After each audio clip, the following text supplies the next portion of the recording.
আসসালামু আলাইকুম। তাহলে আমাদের প্রথম পর্ব আমরা কি করছি, বেসিক অর্থাৎ অনলি দেওয়া থাকলে কি লিখতে হবে এটা কমপ্লিট করে ফেলছি। আজকে আমরা এক্সাম্পলের মাধ্যমে শিখব।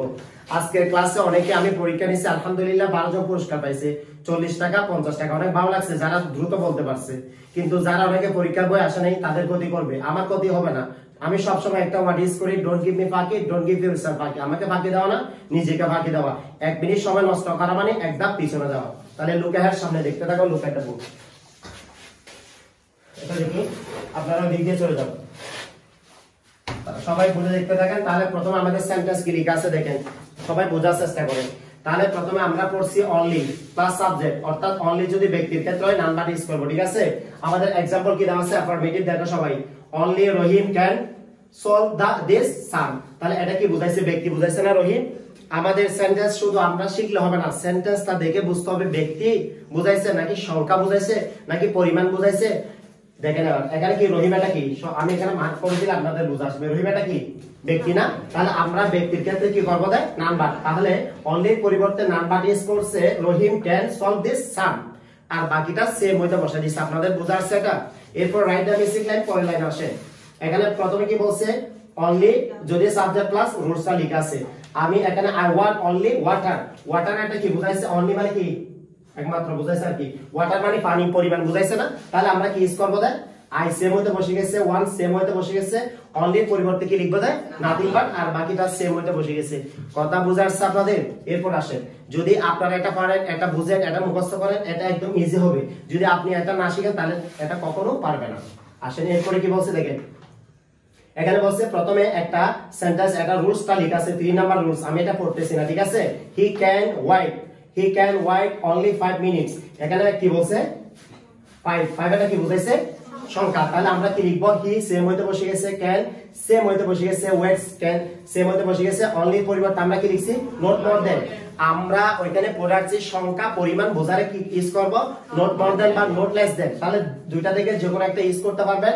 এখানে he can wait not more than 5 minutes. কথা ক্লিয়ার বুঝাচ্ছে। এরপর আসে, এরপর এখানে কি লিখছে, মাস্ট দেওয়া থাকলে আমি রুলসটা পড়তেছি না, সেন্টেন্সটা পড়ব। We must ওবে our parents. তাহলে ওই সেম হতে বসে গেছে, মাস্ট এর পরিবর্তে আমরা কি লিখছি, the can not but obey our friends same হতে বসে গেছে।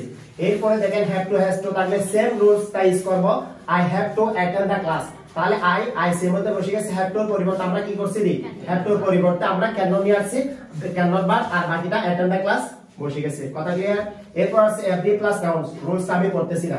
Affirmative, every should, every student loves his country. তাহলে এভরির পরিবর্তে আমরা কি লিখবো, দেয়ার ইজ নো লিখবো। এই এখানে যে কথাটা বোঝার চেষ্টা করেন, এভরির পরিবর্তে আমরা লিখছি দেখি দেয়ার ইজ নো, ঠিক আছে। এরপর আমাদের প্লাস নাউন, স্টুডেন্ট একটা নাউন না, কোন কিছু নামকে নাউন বলে। আমরা 2 নয়নে যেটা দেখি সবগুলা নাউন। আমার সামনে কি স্টিক একটা নাউন, আমার রিস ওয়াচ হাত ঘড়িটা কি নাউন, আমার মার্কারটা কি নাউন, আমার মোবাইলটা কি নাউন। আপনারা কি সব নাম না। তাহলে স্টুডেন্ট মানে ছাত্র ছাত্রী বুঝাইছে। তাহলে এখানে রুলসটা ফলো করতে হবে। এভরি পরিবর্তে আমরা দেয়ার ইজ নো নিয়ে আসছি। এরপর আমরা কি করছি, নাউন আছে, স্টুডেন্ট একটা বসে গেছে, ঠিক আছে। এরপর আমরা কি করছি, বাটটা নিয়ে আসছি, দেয়ার ইজ নো। এরপর কি বাট, এখানে বাট দেওয়া আছে না, আছে তার বাট লিখছে, আর বাকিটা বসে গেছে এই লাভস হিজ কান্ট্রি। কথা ক্লিয়ার বুঝা যাচ্ছে। তাহলে আজকের রুলস আমরা কয়টা শিখছি, একটা দুইটা 1 থেকে 6টা পর্যন্ত শিখছি। সবার বুঝা যাচ্ছে আপনি।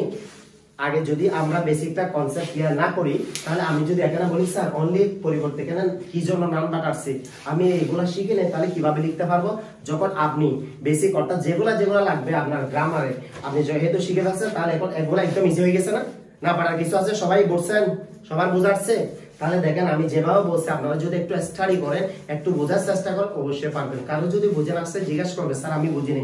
আমার অনেক খারাপ লাগছে, আজকে প্রায় পরীক্ষা নেওয়া বলছি, ওরা পরীক্ষার বই আসেনি, পরীক্ষার বই যারা আসেনি নিজের প্রতি নিজে করছে। আমি যে ক্লাসগুলো একদম ইজিলি ভাবে আপনাদেরকে বুঝাই দিতেছি আপনাদের ভালোর জন্য না। তো ক্লাস কেউ যদি বেড়াতে যায়, স্যার আম্মু আমি যাবো না, আজকে আমার ক্লাস ইম্পর্টেন্ট, আমি যাবো না, আমি পরে যাবো, আপনি চলে যান, এই কথাটা বলতে পারতো। কিন্তু ওরা আসে নাই, ভালো কাজ করছে, ওরা নিজেদের প্রতি নিজেরাই ক্ষতি করছে।